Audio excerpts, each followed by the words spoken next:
Dan Crenshaw, representative out of Texas, gets into an argument with a child. He's wrong, she's right, and I got the proof. Here it is.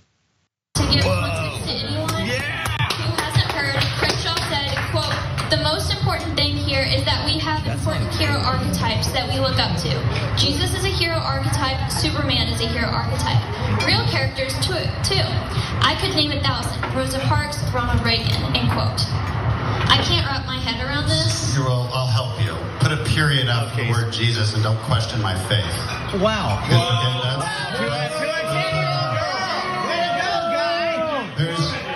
You moron. What? Yeah, you don't talk to a kid like that. Boom. Don't question my faith. Oh, okay. You guys can ask questions about all of these things and I will answer them. But don't question my faith.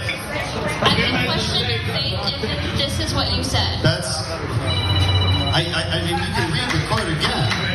But nowhere in that quote am I saying Jesus is not real. That's a ridiculous statement. He's the Son of God.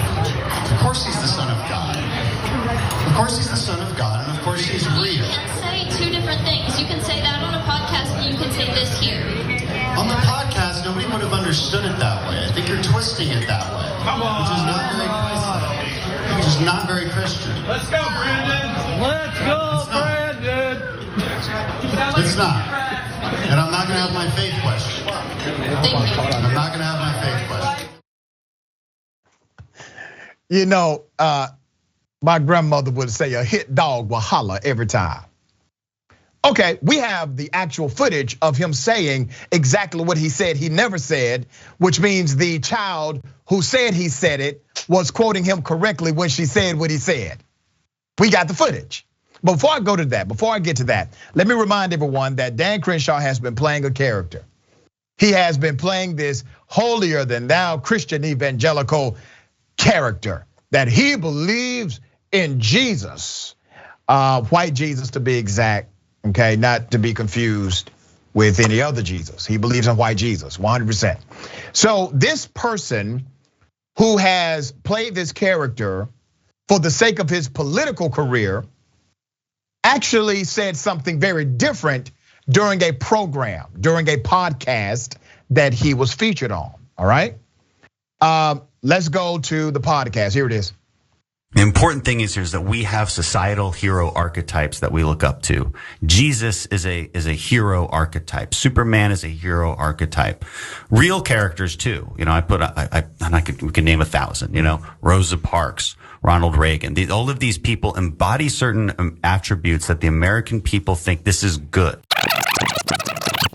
Jesus is a hero archetype. Superman is a hero archetype.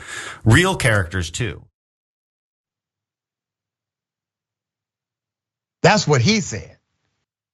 Superman is fictional. White Jesus is fictional also. I'm a man of faith. I do believe in a radical Messiah of color. I don't believe in the white guy they paint on cathedral walls. But this is very evident that he believed at one point in his not so distant past that Jesus was just as fictional as the character Superman. Not only did he compare Jesus to another fictional character, he then contrasted both of those characters with what he called real characters like Ronald Reagan. She was right, he was wrong. A hit dog will holler every time, but he's playing a character. But here's the reality. Most of these cats in the Christian evangelical political movement, especially those who are holding elected office, they're playing a character too. They don't believe this. They don't believe in the values of Christianity or in the scripture.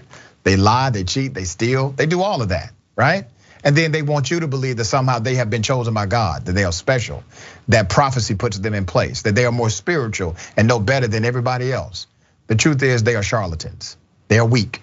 They have to stand behind scripture in order to validate their own existence because their character will not do it for them. They stand on no values, they stand on manipulation. And he just got caught by an 11-year-old. Trae, thoughts?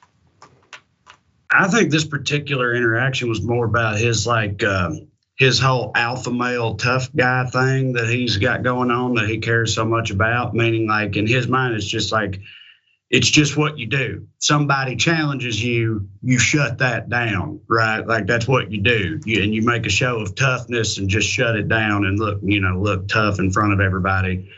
But he's not like savvy enough apparently to realize maybe don't do that when it's a child who is challenging you. Right. You know what I mean? I feel like if he'd done this exact same thing at like a college with some like hipster 22-year-old or something posing this question to him, I bet he'd be getting applauded by people. But that's different.